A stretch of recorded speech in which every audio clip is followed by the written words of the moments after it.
Hi there. If you chose this lesson, then you chose to do a fall still life. And we know that a still life are objects from real life that stand still, and then we arrange those and draw a picture of them. So I have gourds and pumpkins. I got from a roadside stand. You can find them a lot of places. So you'll want to find some gourds and pumpkins. If you are a virtual learner, they're easy to find. If you are a face-to-face learner, I have some in the room you can choose from. So I have those. You'll need paper. You may use colored paper. You may use black paper. You may use white paper, but you'll need some kind of paper. And you will need either a pencil or a white piece of chalk or a white pencil to draw with. And then depending on what you're going to use to add color, you will need oil crayon or colored pencil or chalk. I'm going to demonstrate with chalk today.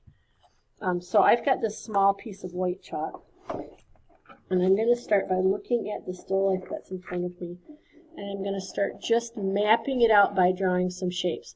Now my still life, for the purposes of you being able to see what I'm doing, is just on my stand.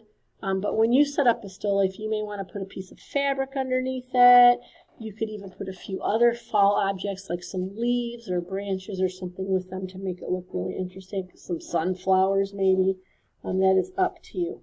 So I'm going to start with my biggest shape, which is this big pumpkin right here. And it looks like an oval to me, so I'm just going to do this flat oval shape. I'm going to kind of just map out where I want this to be. So there's this kind of flat oval shape.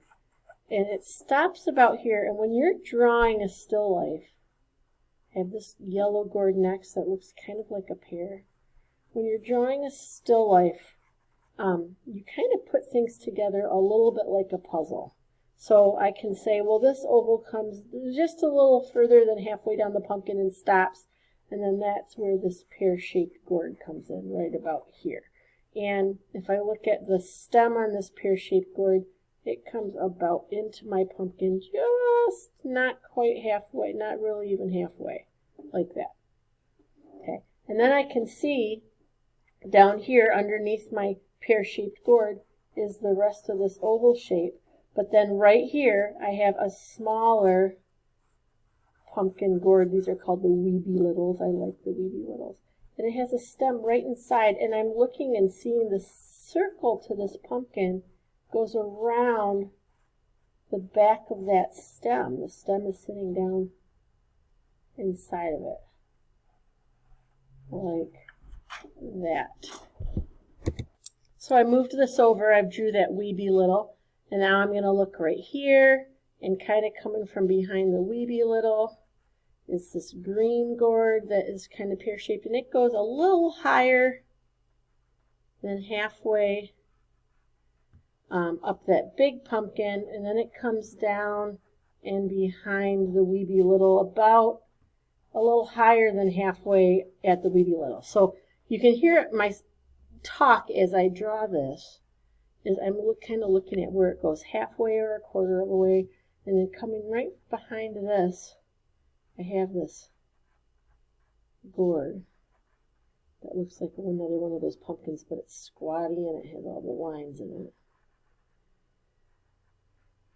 So one thing, if you've ever had me as an art teacher before, you've heard me say that when you're drawing, you need to look at the lines and shapes that you see. Your left brain thinks it knows, right? It thinks it knows what a pumpkin looks like. And it'll draw what it thinks a pumpkin looks like. And it might look like a pumpkin, but it's not going to look like the pumpkin that you are looking at in your still life. So as you're doing this, you got to quiet your left brain a little bit. Just say, hey, left brain, shh. And you want to let your right brain do the looking and the seeing as you draw your lines and shapes. If you draw the lines and shapes that you see that make up the gourd and pumpkin, instead of letting your left brain say, oh, I know what that looks like, then you'll be a lot more successful. Also, you'll be a lot more successful if you take time to look and not talk a lot to your